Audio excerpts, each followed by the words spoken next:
With the 4 walls up and secured, now it was time for me to lay out the rafters. I started with a 16-foot 2x4 that I had on hand because that was easier to handle while I laid out the notches for the front and back walls.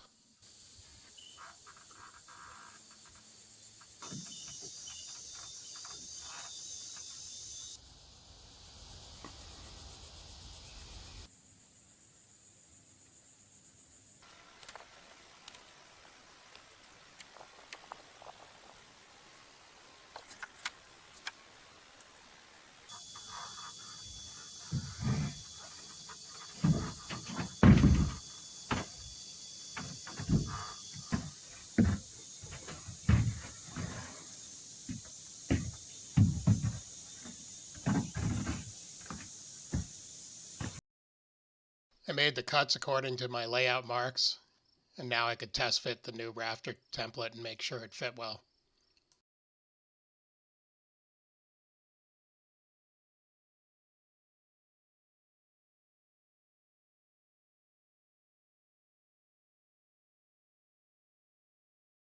Here's my cut on the front wall on this template.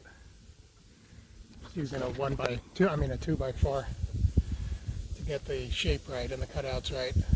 That should be a plumb cut on the outside, about 12 inches of overhang.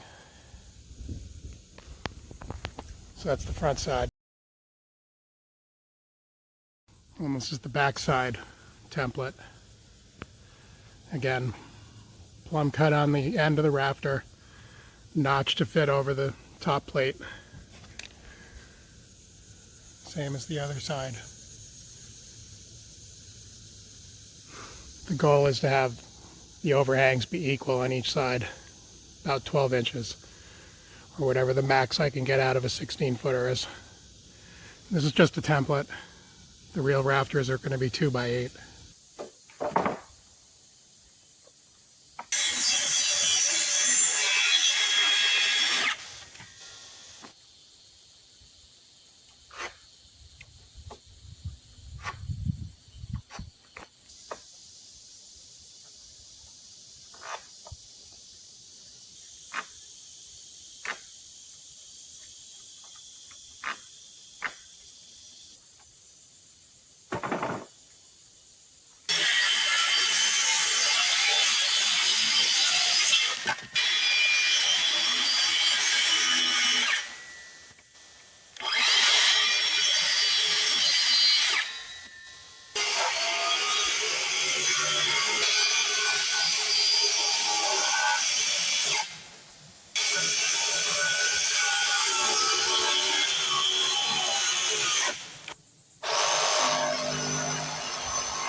Well, I think that looks pretty good. Been a couple adjustments to get the plumb cuts just right. But notches over both top plates, front and back. And on this end rafter, once it's installed, I'll frame in to finish off that wall underneath it. But it's 12-inch overhang on each end, plus or minus a little bit maybe. I'm just going to eyeball it for a while, and I'll take it down and use it as a pattern to cut all of the rafters to the exact shape. Thinking of Bob Emery, I've named this pattern Patton, because when he built my shop, he wrote this on a piece of wood that was a pattern, and he's a good Mainer, so to him pattern is pattern, and it just has always cracked me up that he wrote it like the general Patton. So here's my pattern for all these rafters. Thanks, Bob.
I copied that first rafter 10 more times to give me all 11 rafters that I needed to fit between the front and back walls. And then I also cut 2 rafters without the notches, just with the end cuts, to use as fly rafters once the roof sheathing was on.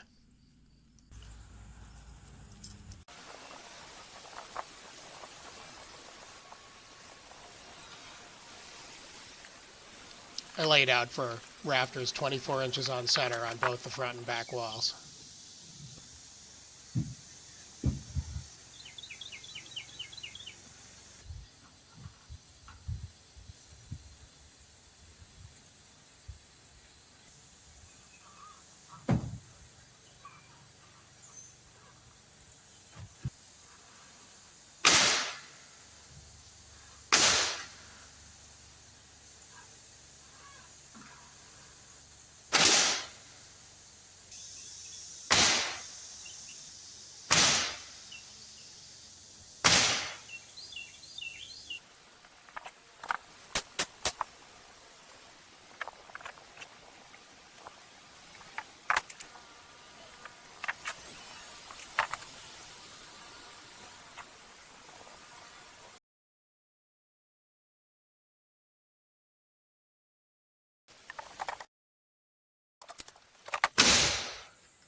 All the rafters are on and secured.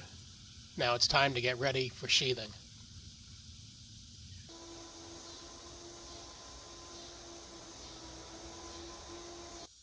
To give me a good working platform for doing the roof sheathing, trim, and the roof itself, I decided to build staging off the back wall of the shed. So I snapped a line across at a good height, and that gave me a place to mount my supports for the staging planks.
Each row of sheathing on the roof required 3 sheets of plywood for the length, so I started with 3 sheets in my bucket and lifted it up like this.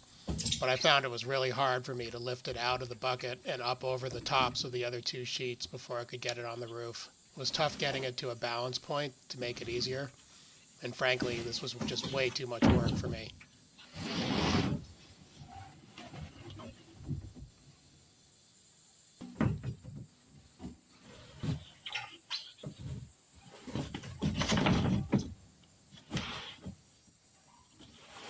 I got those first sheets up all right, but clearly that was not going to be a sustainable way for me to do this for the rest of the roof.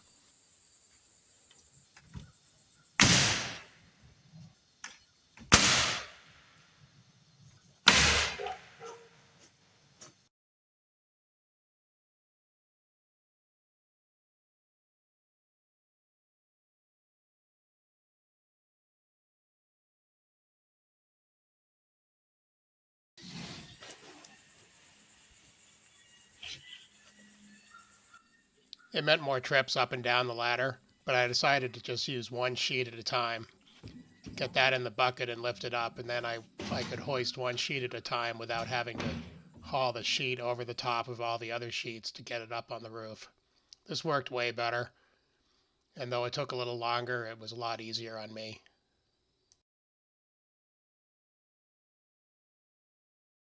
So for each row, I'd get 3 sheets up in quick succession and get them up on the roof. And then once I had the 3 sheets up there, I could lay them out, nail them down, and move on.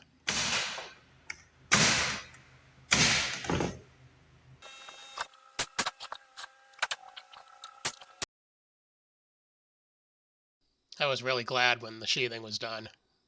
I hadn't been looking forward to that job at all. I snapped a line 12 inches out from the last rafter and cut off the excess sheathing.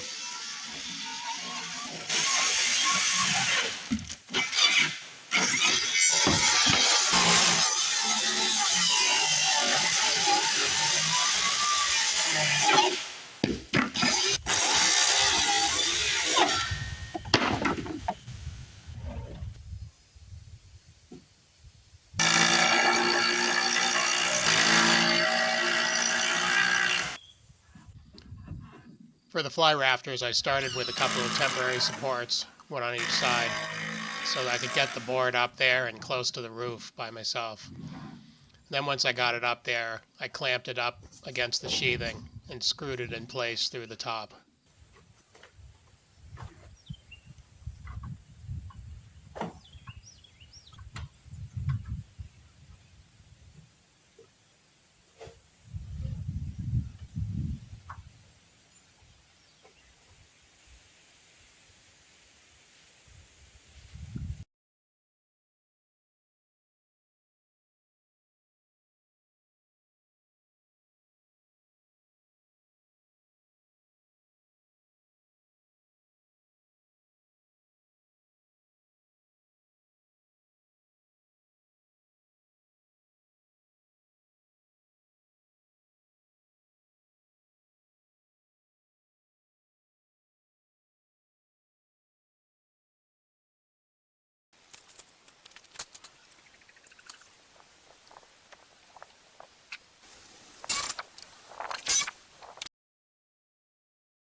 The plywood extended a little bit past my rafter tails on the front side, so I measured it, snapped a line, and used a saw to trim it off flush.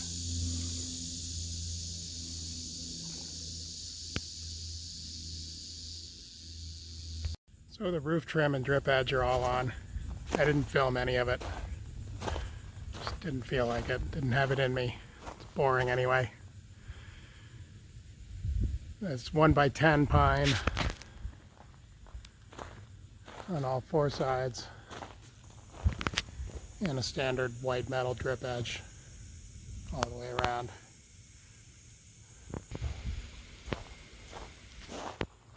These are the last steps before I can think about doing the roof. Shingles.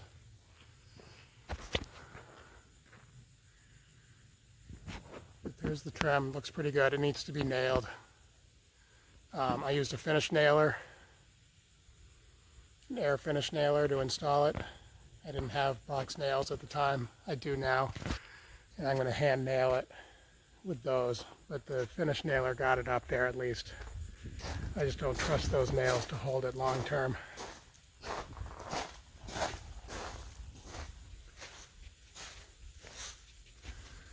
So I'll come back probably tomorrow and hand nail 2 nails in every rafter and every so often along these fly rafters, just to make sure that that trim is well secured. Anyway, that was today's major job. Not too bad. A lot of up and down ladders. And there's the pile of roofing shingles coming up soon. I didn't film during the roofing. It was a very long day. It was very hot, like every day. I used a cheap nail gun that I bought just for this job. Worked great, no complaints. I've actually never done a whole roof myself, but I've watched plenty of them be done. I knew what to do. I was pretty happy with how this turned out. Took me a good part of a day to do this whole roof. Carried up partial bundles of shingles. I couldn't carry a whole bundle up the ladder. Didn't even want to try. And fortunately it stayed shady enough, so even though it was in the 90s and very humid, the sun stayed off the roof, so I didn't have to worry about tearing it up with my feet or as I crawled around to finish it up. So I was able to finish the whole roof pretty much non-stop.